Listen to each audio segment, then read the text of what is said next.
And I hope we have once again reminded people that man is not free unless government is limited. There's a clear cause and effect here that is as neat and predictable as a law of physics. As government expands, liberty contracts. From this day forward, it's going to be only America first. America first.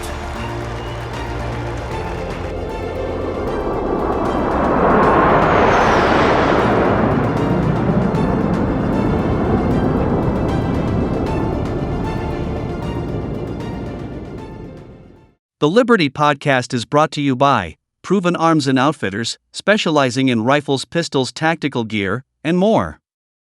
Learn more at ProvenOutfitters.com.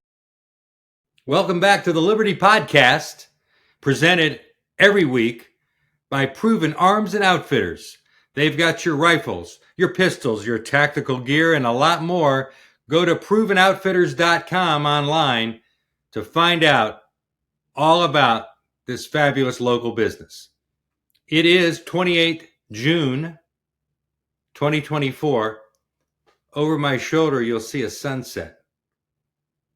On the evening of June 27th, we saw the sun begin to set very dramatically on the campaign and the future of Joe Biden, the apparent but not functional 46th president of these United States.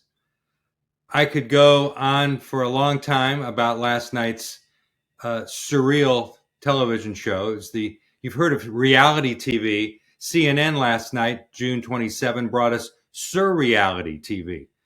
It was painful to watch, even if you are a person who understands the dire state of our nation that has been generally led by all of the people operating the Biden regime that are out of sight while Biden stumbles around, and we're led to believe that he is somehow the president of the United States. Well, he took a week in Camp David in total sequestered mode to prepare for the discussion with the adult discussion with Donald Trump on June 27th in Atlanta. And it looked like he had just awakened from a 7-day nap. And that's being generous.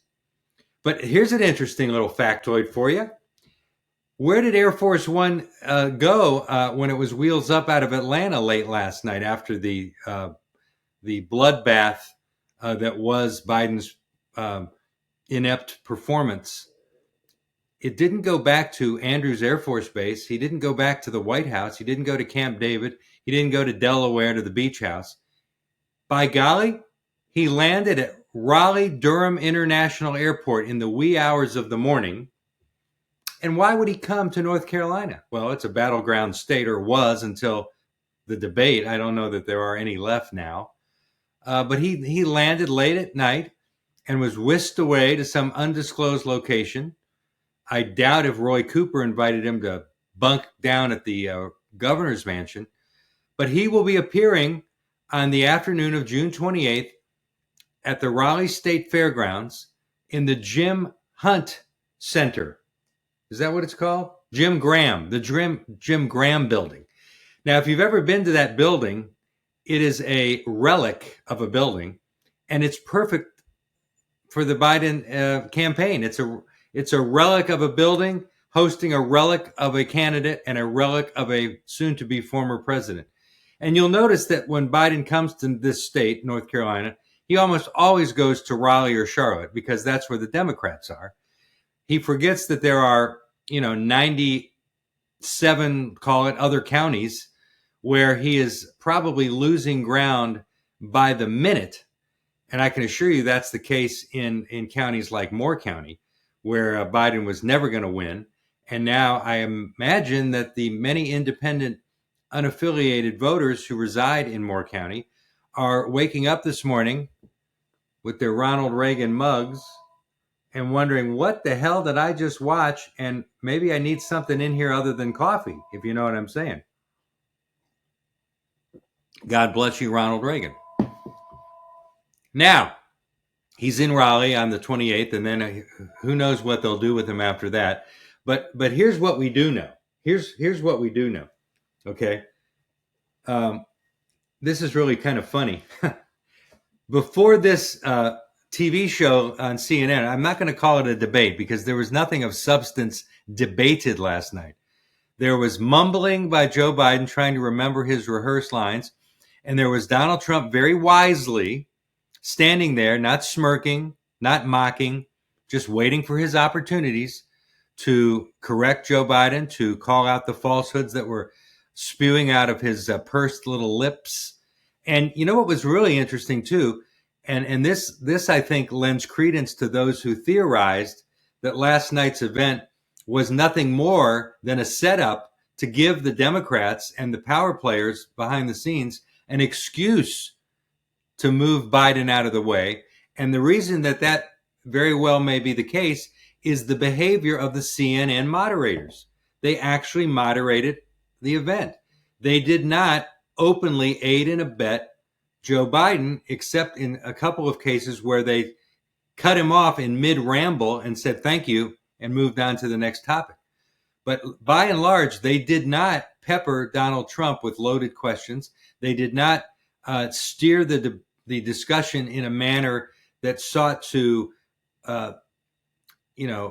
overemphasize trivial things. They spent very little time, for example, talking about January 6, 2021.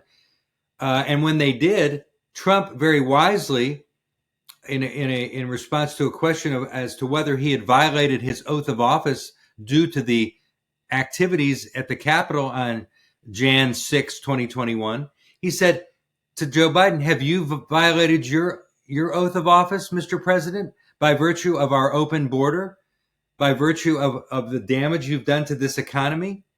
Have you violated your oath of office? I thought it was a brilliant turning on a dime, as you might say. But, we knew what was coming even before this happened. And who told us? None other than the Washington Post, one of the most left-wing, corrupt, non-journalistic enterprises out there on the national scene. They had the temerity on the 26th of June to publish a poll. In speeches and campaign ads, Biden is constantly trying to say that Donald Trump is a threat to democracy. And that is repeated over and over again by these media talking heads. But that message, says the Post, may not be resonating with the voters that Biden needs. In 6 swing states that Biden narrowly won in 2020, a little more than half of voters classified as likely to decide the presidential election say threats to democracy are extremely important to their vote for president. Yet, more of them say they trust Trump to handle those threats than Biden.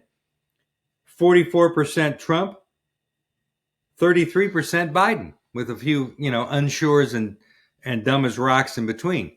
So, everywhere you turn, even before the debacle in Atlanta, the night the lights went out in Georgia for Joe Biden, we were seeing the evidence from the people who matter, the voters, not the talking heads, not the debate prep teams, not the White House physician jacking Biden up with whatever to keep him awake, although he didn't appear to be overly hyped up last night.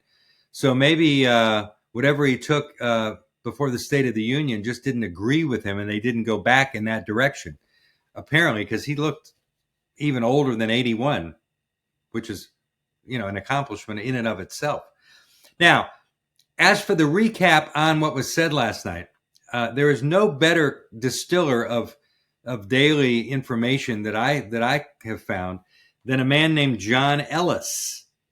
I don't know very much about him, but he daily posts a really sexy blog. It's called News Items. He gave that a lot of thought, I guess. News items. But he distills from sources all over the globe what he perceives to be the vital news of the day. And sometimes it's not things that you're reading in the mainstream media, which is what makes it all the more vital. But this morning, he gave all of his attention to the aftermath of the Biden-Trump cage match. And I'll just give you some sound bites from different people that he selected. Joe Klein, a big lefty with a podcast, said it was sad, it was humiliating. Biden looked like a hospice patient who got lost on his way to the bathroom. Politico.com, left wing. The alarm bells for Democrats started ringing the second Biden started speaking in a haltingly hoarse voice. I'll say it was hoarse. Peggy Noonan, vaunted columnist for the Wall Street Journal, former Reagan speechwriter, but kind of a fence sitter when it comes to definitely to the MAGA movement. It was, in fact, as consequential as any presidential debate in history and the worst night for an incumbent in history. It was a total and unmitigated disaster for Mr. Biden. It was a rout for Trump. It wasn't the kind of rout that says if the election were held tomorrow, Donald Trump would win. No, she writes, it was the kind of rout that says if the election were held tomorrow, Donald Trump would win in a landslide. Peter Baker, New York Times, longtime political reporter. President Biden hoped to build fresh momentum for his re-election bid by agreeing to the debate nearly 2 months before he is to be nominated. Instead, his halting and disjointed performance prompted a wave of panic among Democrats. And that's an understatement. Panic. These people are probably on the ledge right now, trying to find their revolvers and where they put the spare bullets. Molly Ball, the Wall Street Journal. Biden's inability to make the case for his candidacy, rambling, losing his train of thought, seeming infrequently confused, left Democrats stunned and shell-shocked. And you know what else it did? It left normal people, Republicans, people who have been watching this train wreck for 3.5 years, it left us vindicated because we've been saying it that long. Ashley Parker, the Washington Post. By the time CNN's 90-minute presidential debate between Biden and Trump concluded, even Biden's former communications director, Kate Bedingfield, concluded on the network's air, it was a really disappointing debate. One thing was clear by the end of the standoff. Democrats were in a panic following Biden's halting debate night performance. Their consternation encompassed the halls of Congress, the moneyed coastal cities of donors, the party strongholds across the country, and the bars and living rooms where Democrat stalwarts gathered to cheer on their guy. I don't know how many were doing that. Ed Lucci, Financial Times. The best thing that can be said of Joe Biden's stumbling debate performance was that it took place in June. In other words, oh Lord, maybe people will forget about it. I could go on, but that gives you a very good taste of the overall narrative, which had the word panic and disappointment and consternation, all the things that you don't want to hear from the media or your inner circle post mano a mano with your opponent. Anyway, wow. You're killing me. So prior to the June 27th entertainment event, the White House tried to float a little border security narrative. Now, I want you to listen to the absurdity of this. The number of migrants illegally crossing the U.S.-Mexico border has plummeted 40% since President Joe Biden clamped down on asylum earlier this month. Well, earlier this month was about 3.5 years, 40 months too late, okay? Here's what Politico is trumpeting, that the daily crossings have fallen below 2,400. Now, they don't say how far below. Is it 2,399? I don't know. That's the lowest level since January 17th. Now, do the math on that. Let's be generous. And let's just say that there are 2,000 border crossings a day right now. Okay? Times roughly 30 days a month, 31 days. 30 days this month. Tomorrow will be the last day of June. 30 June for those of you who are keeping track at home. But if you do the math on say it's 2,000 a day, that will be an annual border crossing total of 855,600 people. So let's round it up to 860,000. And then let's just say that because it's summer and it's really hot, that border crossings have annually diminished during these months. Let's say it ramps up again in the fall. Maybe it'll end up being 1 million crossings. Is that acceptable? And does that mitigate the 4, 8, 10,000 a day that were coming in? 14,000 a day at one point that were coming in all throughout the beginning of 24 and across 2023 and all the way back to the beginning of the Biden regime? No, it doesn't mitigate any of that. It changes none of it. So you can clamp down on the border all you want, and it's not that hard. You just let the Border Patrol do its job instead of handcuffing them and instead of sending all these so-called religious organizations down there to aid and abet the illegal invaders with phone cards and cell phones and gift cards that they can use to buy stuff and plane tickets so they can fly away to their nearest favorite city where they allegedly have a relative. It's ridiculous. And you know what else it doesn't mitigate? And this is the part that is, I wish that had been discussed in greater detail during the discussion between Trump and Biden on 27 June. Did you hear the soundbite from Biden talking about how, it's not the illegals who are raping people, it's their own family members who are raping young women. It's their brothers and sisters and in-laws. Nobody even knows what the heck he was talking about. Thankfully, CNN cut him off before he dug that hole too deeply. But here, just this week, before any of this gibberish that came out of his mouth and before all this nonsense about the diminishing border crisis, 2 more stories that ended in murder at the hands of illegal immigrants. June 27, FoxNews.com. Authorities say the suspect in a deadly Texas shooting that killed 2 people inside a fast food restaurant is in custody and that he is in the United States illegally. Bernardo Mendoza Argueta, 37-year-old citizen of El Salvador, is charged with capital murder of multiple persons after a shooting Wednesday at a Chick-fil-A in Irving, Texas, outside of Dallas. An ICE spokesperson confirmed to Fox News Digital that the agency's enforcement and removal operations in Dallas lodged an immigration detainer with Irving Police Department on Mendoza. Such detainers are for non-citizens accused of a crime who have been apprehended by the police. So, 2 dead at the hands of a El Salvadoran outside of Dallas. Syracuse, New York. A 21-year-old man from Ecuador suffocated a woman on her 21st birthday and hid her body in a Syracuse park, prosecutors said.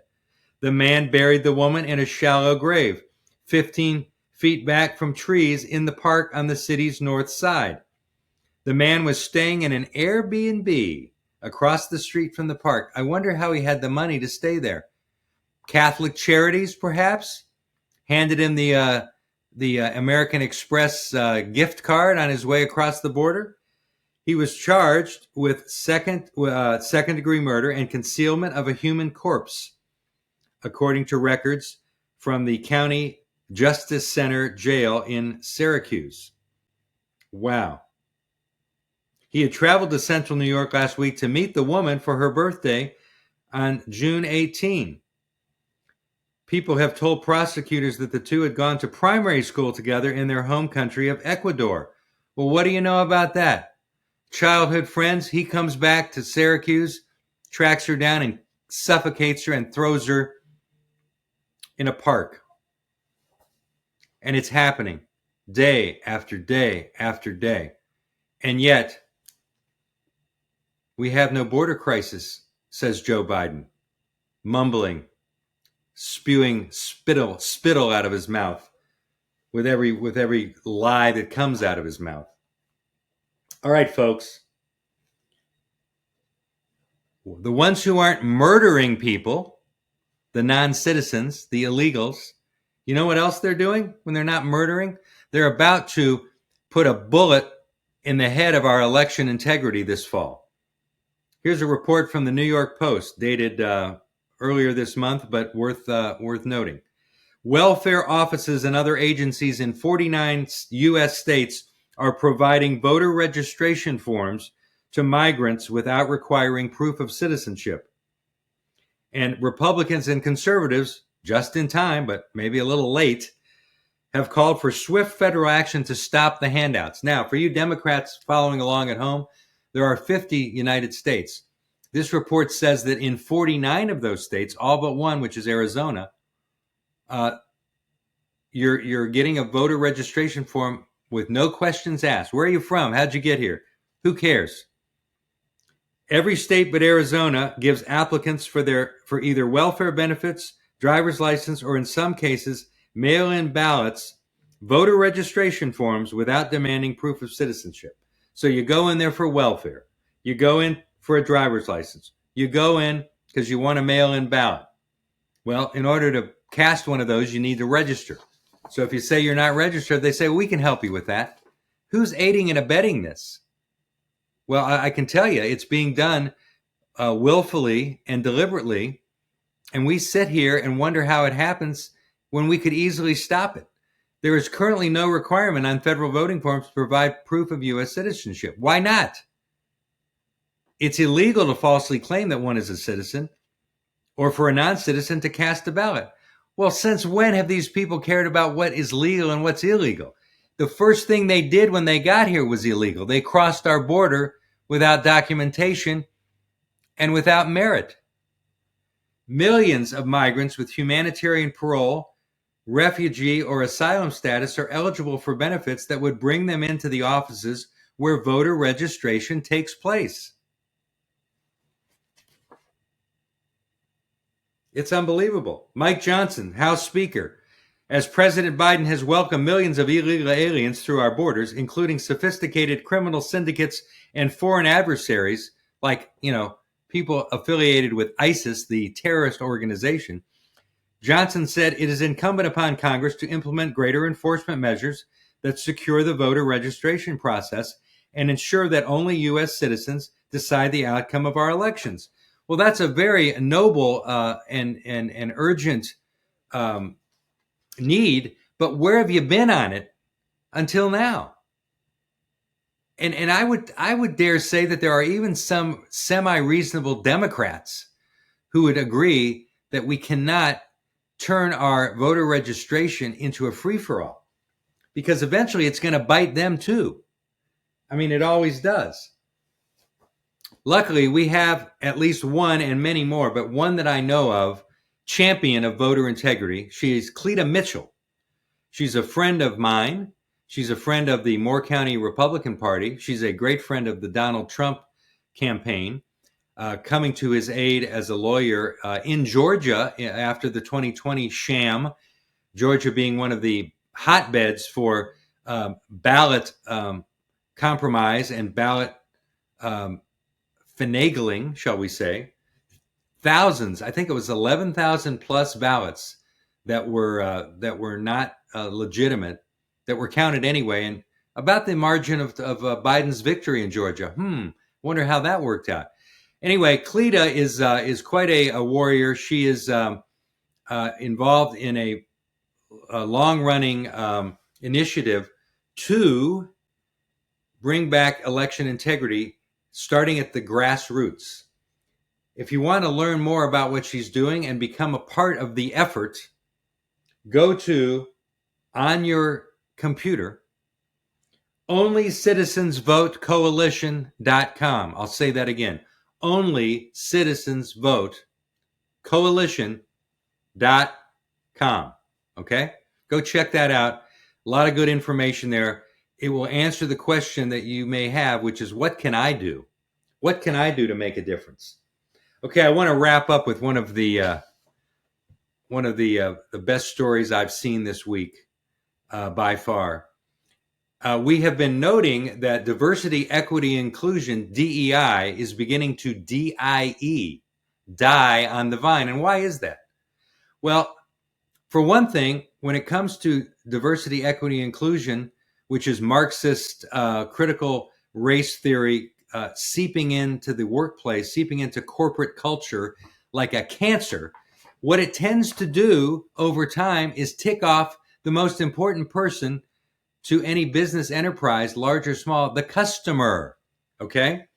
So there's a little operation called Tractor Supply Company. Now that's a big hardware and heavy equipment company.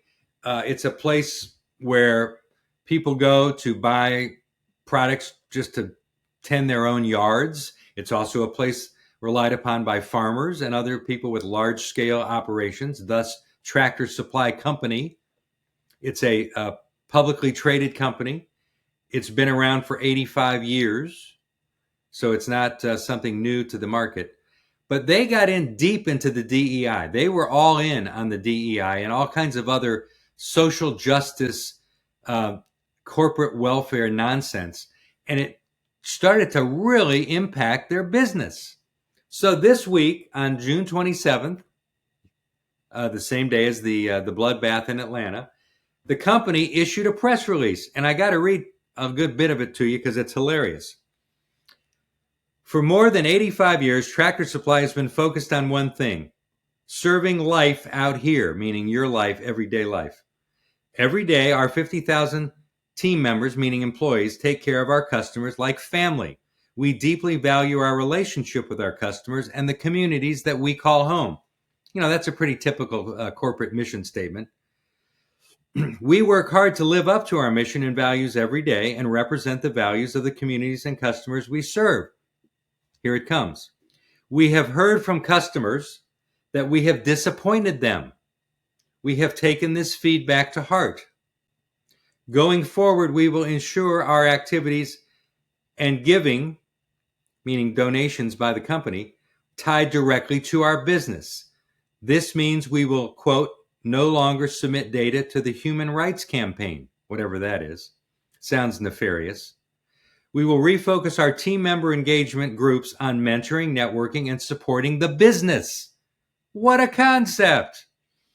We will further focus on rural America priorities, including agricultural education, animal welfare, veterans causes, and being a good neighbor. And we will stop sponsoring non-business activities like pride festivals and voting campaigns. Pride, by the way, that's LBGTQ gay pride, which apparently they were all in on. Tractor Supply Company. Can you believe it? Yes, you can. We will eliminate DEI roles and retire our current DEI goals while still ensuring a respectful environment. Fine. People want to be treated respectfully in the workplace, and customers too, by the way. And last but not least, we will withdraw our carbon emission goals and focus on our land and water conservation efforts. So they were all in on, their carbon footprint and how they were going to fight to save the planet. Well, the customers were like, enough of this nonsense. And they said, oh, okay, you were right, we were wrong. DEI continues to DIE. Thank you for joining us on the Liberty Podcast, June 28th, 2024. We wish you in advance a very happy and safe and joyous Independence Day holiday. We will take a week off for Independence Day, and we'll be back with you thereafter the next time.